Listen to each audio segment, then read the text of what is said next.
A few years ago, I was working with an organization called CoImpact. Their goal was to increase the percentage of Arab employees in the Israeli private sector.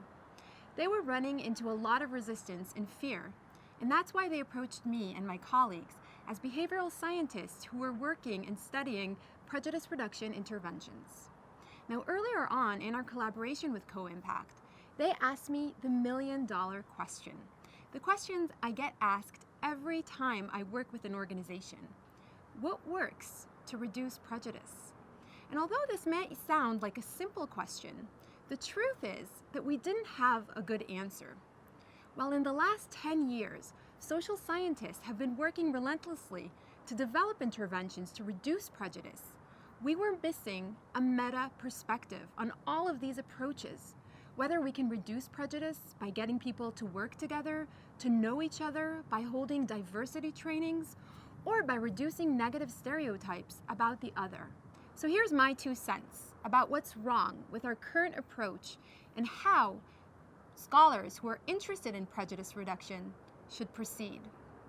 If you take a look at this histogram, you can see that what we're doing is that we're plotting all of the different strategies and approaches scholars are currently testing. Now, I won't go too deep into each and every strategy, but what I would like to do is point your attention to the top 3 categories. They consist of over 70% of our data set. Now, over 70% of our studies employ strategies that I would describe as mentalizing, asking people to change how they think, how they feel, in order to reduce prejudice.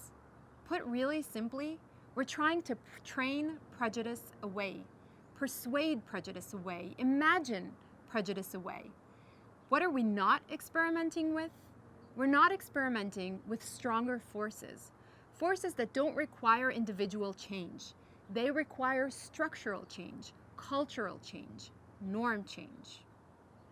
So where should we go next? We've been treating a psychological problem, prejudice, with a psychological intervention. We're treating prejudiced individuals with individual interventions, and we hope that by changing the hearts and the minds of individuals, they will move on and change the structures and society at large. Lately, what I've been thinking is that we need to go stronger and change our approach. So rather than attacking a psychological problem with a psychological intervention and then watch for structural change, let's attack a psychological problem with structural change, norm change, institutional change, and then watch for psychological change and a reduction in prejudice. And let me give you a sense of how this would look like in an organization like CoImpact that I told you about in the beginning of this talk. So the old approach to prejudice reduction would be to offer an individual psychological intervention like diversity training, and then a few years later, measure whether the company employed more Arab workers, right? Did the individual approach lead to institutional change? By contrast, an institutional approach would be to start out by appointing Arab board members and see if their representation and input into the culture of the organization eventually, a few years later, leads to prejudice reduction. These are the kinds of ideas I'm currently pursuing in my program of research.